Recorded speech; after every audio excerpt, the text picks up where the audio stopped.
Et bienvenue à toi qui suis ces enseignements. Alors que nous allons commencer cette semaine qui nous amène tranquillement vers le week-end de Pâques, je t'encourage à prendre cahier, stylo, ou alors le cahier que tu as déjà ouvert pour les études.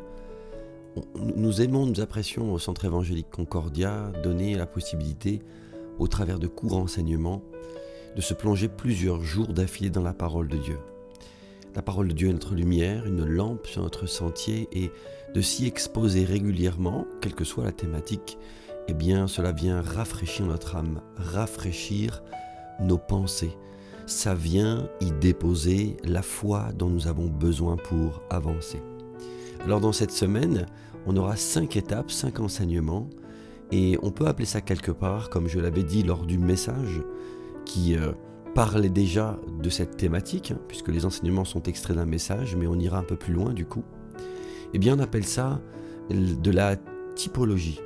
La typologie, c'est le fait de faire référence à ce qu'on appelle des types et des antitypes dans la parole de Dieu. Dans le milieu évangélique, l'étude des types et des antitypes, appelée la typologie donc, est une méthode d'interprétation qui cherche à montrer l'unité de la Bible en reliant donc l'Ancien et le Nouveau Testament, et bien sûr le sens pour notre vie actuelle. Le type, c'est en fait l'ombre, souvent, on peut le dire comme ça aussi. Exemple, l'agneau sacrifié de Pâques juive est un type. L'antitype, c'est en fait la réalité. Ce n'est pas une opposition, type et antitype. L'antitype, c'est la réalité en fait. L'antitype, donc, c'est l'accomplissement concret du type dans le Nouveau Testament. Par exemple, Jésus est l'antitype de l'agneau pascal, bien entendu. Il y en a plusieurs qu'on pourrait citer. Adam, par exemple, est le type de Jésus aussi. Le déluge est le type et l'antitype, c'est le baptême. La manne, c'est un type aussi, le pain du ciel. L'antitype est aussi Jésus, le pain de vie qui nourrit spirituellement. Le grand prêtre, c'est aussi un type. Et donc du coup, alors ça fait bizarre de dire que le grand prêtre c'est un type, tu m'auras compris, c'est pas un mec ou un gars, ok. Le grand prêtre c'est donc un type aussi, et l'antitype c'est aussi Jésus, celui qui intercède entre Dieu et les hommes.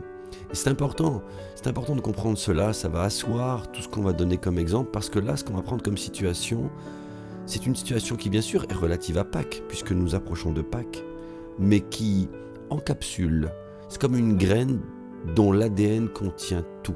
Toute l'histoire de la délivrance du peuple de Dieu, donc de l'Exode, de la délivrance de l'esclavage, comporte tous les types ou toutes les étapes ou toutes les images de la réalité qui s'est produite à la croix. Alors ce qu'on va voir aujourd'hui, c'est le premier point, le changement de royaume. C'est le titre de cette vidéo, de cet enseignement. Le changement de royaume est un point fondamental. Ça parle bien sûr du fait que Jésus soit devenu pleinement homme. Ésaïe 9, verset 6, nous rappelle « Car un enfant nous est né, un fils nous est donné, et la domination reposera sur son épaule. » En réalité, nous devons comprendre par là que Jésus-Christ a réellement quitté le ciel pour venir sur la terre, pour venir parmi nous. Alors bien entendu, nous parlons d'abord de l'Exode ici, ce qui est le type.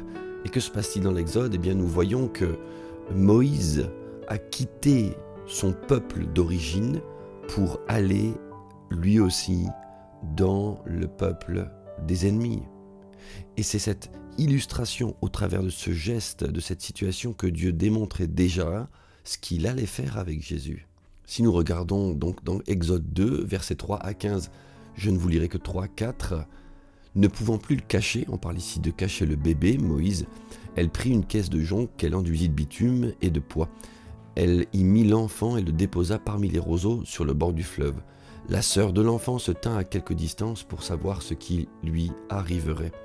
On a ici clairement le départ de Moïse au travers des eaux pour aller vers cette nation qui est en fait la nation de l'oppresseur. La nation qui sera la nation qui tiendra le peuple de Dieu en esclavage pendant toutes ces années. Et Moïse quitte son peuple d'origine pour aller dans le peuple adverse, et il en est de même pour notre Seigneur et notre Dieu. Jésus a quitté son royaume, sa gloire, pour un autre peuple. Ce qui est important avant de parler de Jésus, c'est de voir aussi que Moïse a donc rejoint ce peuple. Il était enfant, bien sûr bébé même, et il a grandi au milieu d'eux. Il s'est assimilé, il est devenu comme eux. Il n'y a pas eu de différence, il a eu des responsabilités jusqu'à arriver au moment où, et si tu lis l'histoire, tu le retrouveras, où il a dû, et au travers d'un acte, où il a empêché un Égyptien encore de maltraiter un Hébreu, il s'est retrouvé devant un choix. Il s'est retrouvé à, rejoindre sa vraie nature, entrer dans ce pourquoi il était appelé, ce pourquoi il était fait, quel était le plan de Dieu sur sa vie. Je veux relever aussi que, et c'est le chiffre 40 qui vient et on en reparlera, mais qu'au travers de ce chiffre 40, on retrouve une signification puisque Moïse a duré 40 ans en Égypte, à grandir, assimilé aux Égyptiens, et il lui faudra encore 40 ans dans le désert de Madian avant de revenir libérer son peuple. Et c'est ce que Jésus a fait. Regardons maintenant ce que la Bible dit, de la manière dont Jésus est venu sur terre. Philippiens 2, verset 6, il est dit « Lequel, existant en forme de Dieu, n'a point regardé comme une proie à arracher », donc en fait il n'a pas voulu rester l'égal de Dieu, mais il s'est dépouillé lui-même, et prenant une forme de serviteur, en devenant semblable aux hommes, et ayant paru comme un simple homme, il s'est humilié, se rendant obéissant jusqu'à la mort, même jusqu'à la mort de la croix. Deux termes importants, il s'est dépouillé, il s'est humilié. Jésus a bel et bien quitté son trône de gloire pour venir dans le monde. Et c'est le principe légal de la représentativité. C'est une des lois fortes. Il nous faut comprendre toute l'importance du fait que Jésus soit devenu un homme parmi les hommes. En faisant cela, il a appliqué le principe légal de cette représentativité. C'est un principe légal que Dieu connaît et que Dieu respecte. Par exemple, vous vous souvenez bien qu'il y a la notion d'ambassadeur. Un ambassadeur représente toute la nation. Eh bien, c'est ce principe-là qui est cité dans 2 Corinthiens 5, verset 20. Nous vous faisons donc les fonctions d'ambassadeurs pour Christ, comme si Dieu exhortait par nous. Nous vous en supplions au nom de Christ, soyez réconciliés avec Dieu. Et donc, dans cette notion-là aussi, nous retrouvons le fait qu'une personne représente l'ensemble du royaume. Jésus est venu sur terre et il représentait l'ensemble du royaume. Mais on ne retrouvera pas cet exemple que au travers de ce que Jésus était, mais aussi, par exemple, au travers de Adam. Romains 5, verset 12, je te le lis, Romains 5, verset 12, c'est pourquoi, comme par un seul homme, le péché est entré dans le monde, et par le péché la mort, donc la séparation, et qu'ainsi la mort s'est étendue sur tous les hommes, parce que tous ont péché, etc., etc. Et ce principe de représentativité est légal aux yeux de Dieu. Et Satan le sait bien, c'est pour ça qu'il l'utilise. Il s'en est servi, comme on l'a lu dans Romains 5, verset 12, pour Adam, mais il s'en est aussi servi concrètement dans 1 Samuel 17, par exemple, verset 10, une histoire que tu connais bien, qui est celle de David et Goliath. Il s'agit bien ici d'avoir un seul homme qui va combattre pour l'ensemble du peuple. 1 Samuel 17, verset 10, le Philistin dit encore « Je jette en ce jour un défi à l'armée d'Israël. Donnez-moi un seul homme, un homme, et nous nous battrons ensemble. » Saül et tout Israël entendirent ces paroles du Philistin et ils furent effrayés et saisis d'une grande crainte. Donc le principe de représentativité est une règle légale dans le ciel. Et c'est pour cela qu'il est important de comprendre que toute l'histoire de l'Exode renferme toutes les clés de ce qui s'est passé, pour que tu puisses savoir que tu es réellement délivré grâce à l'œuvre de la croix, grâce à l'agneau de Dieu, grâce à l'agneau pascal, grâce à Jésus-Christ. L'œuvre est complète et tu retrouves tous ces traits-là, ces caractéristiques-là dans l'Exode. Voilà pourquoi on prend le temps cette semaine et que l'on commence par cette notion de changement de royaume. Il fallait qu'un être passe d'un royaume à un autre. Pour nous représenter pleinement, Jésus a donc pleinement changé de royaume. Il est devenu fils de l'homme. Il est devenu fils de l'homme. Nous savons dans la parole de Dieu que Jésus-Christ ne se targuait pas d'être appelé fils de Dieu. Il ne se le ne se l'appropriait pas lui-même, il laissait cette révélation venir, comme d'ailleurs quand c'est arrivé à Pierre, et qu'il a dit « Qui dit-on que je suis ? Toi, tu es le Fils, le Christ, le Fils du Dieu vivant. » Mais Jésus lui-même ne prenait pas lui-même cette appellation. Mais par contre, l'appellation Fils de l'homme se trouve 88 fois dans le Nouveau Testament. Se trouve 32 fois dans Matthieu, 14 fois dans Marc, 26 fois dans Luc, 12 fois dans Jean, une fois dans Actes, une fois dans Hébreux, 2 fois dans Apocalypse, 88 fois au total. Et surtout, comme vous l'avez vu, comme tu l'as entendu dans les évangiles. Je te donne un exemple, par exemple, il est dit dans Jean 1, verset 51, « Et il lui dit, en vérité, vous verrez désormais le ciel ouvert, et les anges de Dieu monter et descendre sur le Fils de l'homme. » Il est lui le Fils de l'homme qui déclare ici, dans Jean 1, verset 51,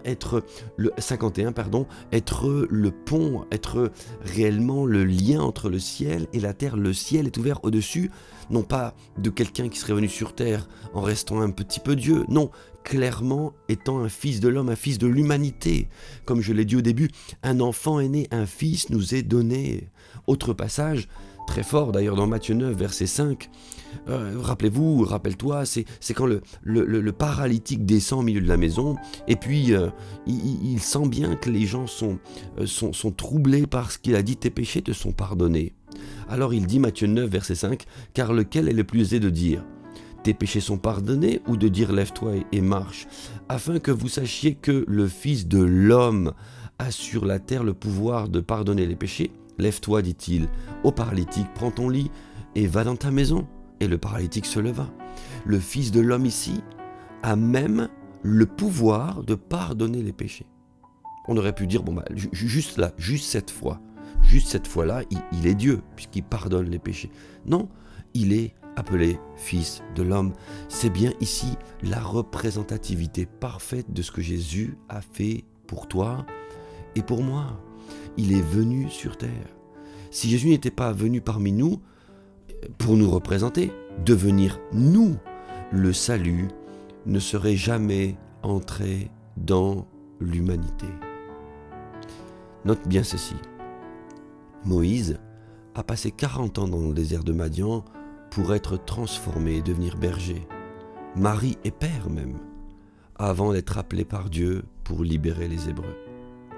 Jésus, lui, pour passer d'une vie à une autre, après son baptême d'eau, Jésus a dû passer 40 jours dans le désert et fut appelé à libérer son peuple. Le chiffre 40 dans la parole de Dieu est toujours un chiffre de moment de transformation, de passation. Transformation, de passation, toujours. 40, je dis, pas 40 ans spécifiquement, mais 40 jours, 40 ans, on retrouve ça dans plusieurs autres histoires. Et je te reprends ici Matthieu 4, verset 1, qui relate de ce que je viens de dire. « Alors Jésus fut emmené par l'Esprit dans le désert pour être tenté par le diable. Après avoir jeûné 40 jours et 40 nuits, il eut faim. Le tentateur s'étant approché lui dit « Si tu es fils de Dieu, ordonne que ces pierres deviennent des pains. » Et quand je viens de te lire ça, tu aurais dû tout de suite tilter, tout de suite te dire « Oh, mais quoi ?» Regarde ce que l'adversaire fait, alors que j'ai bien indiqué que Jésus ne se targuait jamais lui-même d'être fils de Dieu. Le tentateur vient et il sait que c'est quelque chose de très tentant pour Jésus. Il dit « Si tu es fils de Dieu, ordonne que ces pierres deviennent des pains. » Et Jésus a toujours voulu rester fils de l'homme, Dieu parmi les hommes. Voilà pourquoi il est tellement important de comprendre que l'œuvre de la croix est complète, elle est légale. Jésus te représente pleinement. Il a bien quitté le ciel pour venir sur terre et être ton frère. Ton frère, il est au même niveau que toi et il est devenu ce que nous étions pour que nous puissions devenir ce que lui est maintenant. Dans le nom de Jésus-Christ, comprends-le. Jésus n'est pas loin, Jésus n'est pas inatteignable, Jésus est là proche de toi, en toi. En toi, il ne te laisse pas orphelin, il est en toi, il est venu au niveau de l'humanité. Je vais terminer avec ce passage. Jean 14, verset 17. l'esprit de vérité que le monde ne peut recevoir parce qu'il ne le voit point et ne le connaît point. Mais vous le connaissez. Il parle de l'esprit qu'il va envoyer. Car il demeure avec vous et il sera en vous. Je ne vous laisserai pas orphelin. Je viendrai à vous. Encore un peu de temps et le monde ne me verra plus. Mais vous me verrez, car je vis et vous vivrez aussi. Jésus nous a pleinement représentés. Il est pleinement passé d'un royaume à l'autre et c'est ce qu'on trouve comme situation dans l'Exode qui représente ce que Jésus a pleinement accompli en venant du ciel sur la terre. Voilà le début de notre belle semaine où on va parler de Pâques, de comment l'agneau de Dieu est venu sur terre, comment l'agneau de Dieu a quitté son ciel, comment la Pâque s'est préparée, le rôle exact de la Pâque et toute la puissance de la délivrance qu'il y a dans l'œuvre de la croix. Prions quelques instants. Seigneur, nous te remercions pour le fait que tu sois venu vers nous. Nous te remercions pour le fait que tu te sois identifié à nous. Tu nous as pleinement représentés. Nous te remercions parce que quand tu es mort et ressuscité, c'est l'humanité qui est ressuscitée, Seigneur, avec toi. Tous ceux qui croient en toi. Tous ceux qui croient que tu es le Fils de Dieu. Nous nous rappelons, Seigneur, ce que tu avais dit au serpent, c'est que la femme, au travers de sa postérité, lui écraserait la tête. Et tu es la postérité, Seigneur. C'est toi qui écrasais la tête du serpent.